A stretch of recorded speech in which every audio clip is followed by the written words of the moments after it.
And I think that the latest law that we have in Parliament, this LGBT thing, I think that we shouldn't be emotional about it. I've been thinking, battling this. Should a man be incarcerated because of sexual relationship? I've been asking that.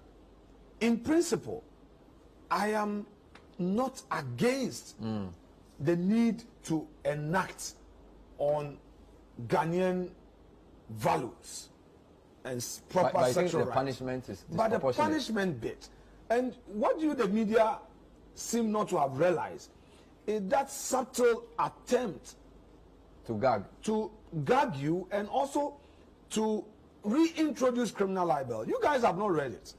The entire media landscape has not looked at that provision, because we killed the criminal libel in 2001 and said that, look, when a media house, you know, offends an individual through defamation, whatever, your claim should lie in the civil court, not criminal court. Now you are saying, we are in Parliament, we are saying today that should a media house choose a certain editorial policy which offends the law, it should amount to, upon conviction, amount to incarceration. I think that's a serious matter.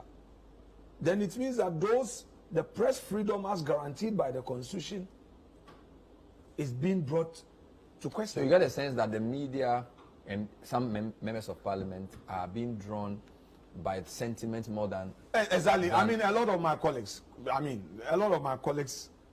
came to me and said, look, leader, this thing, we have a problem, but we fear if we talk.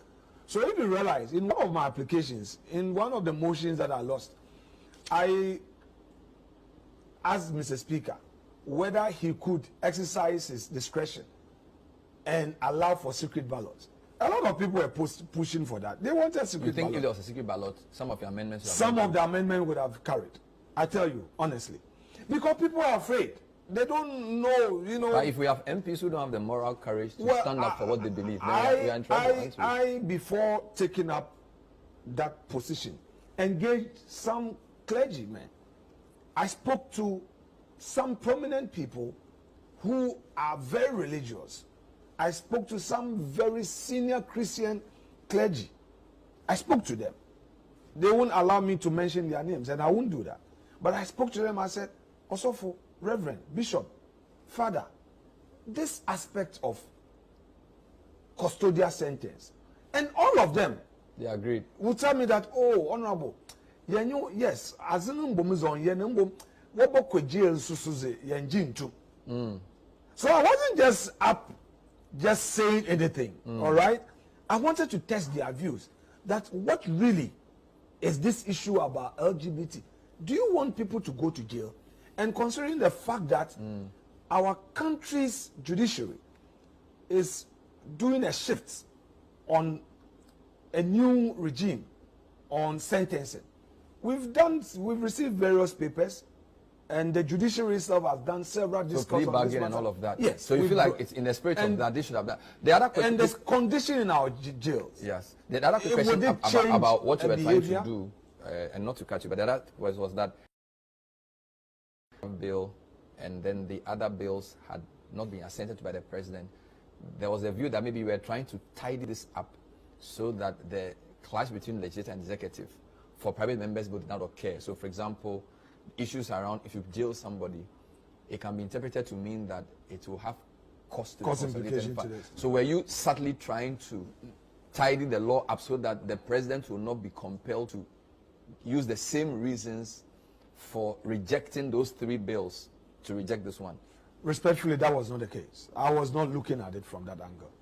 I was looking at it within the context of human rights. Okay. I wasn't looking at those implications. That was not the gravamen of my submission on the House floor.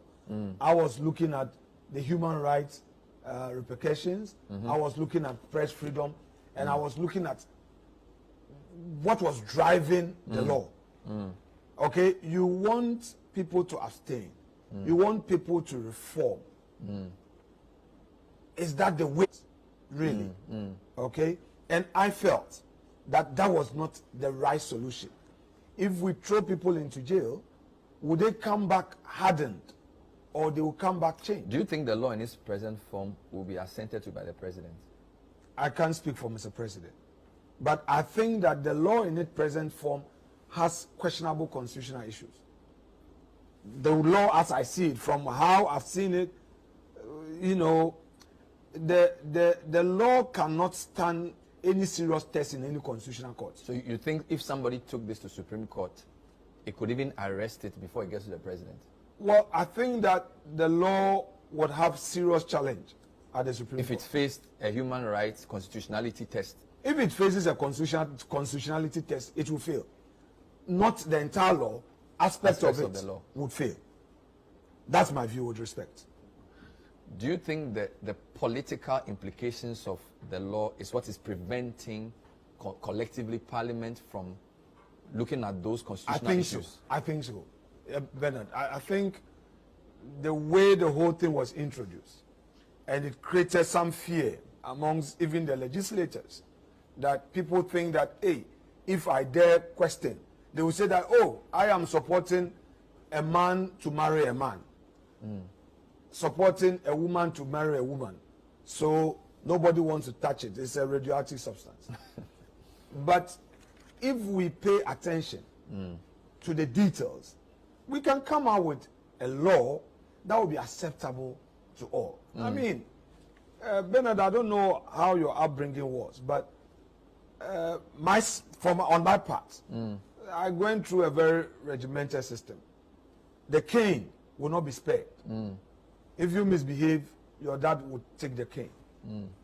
And that created a certain fear. That fear not to do the thing because you don't want to incur the wrath of your dad or for your mom or an auntie or an uncle to, you know, apply the cane on you. But today, any parent who would attempt to use the cane will fail. Times have changed. Times have changed. The days where people fear jail, that you do go to a fiase, in any event, what we have, the conditions of our prisons do not help a person to reform.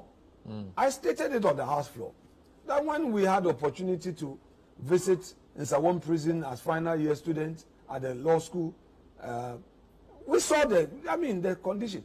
Are our colleagues who are sponsoring this bill talking to the prison officers? When Kweku Bako returned from incarceration, he remarked that at midnight, they would hear some of the prisoners shouting.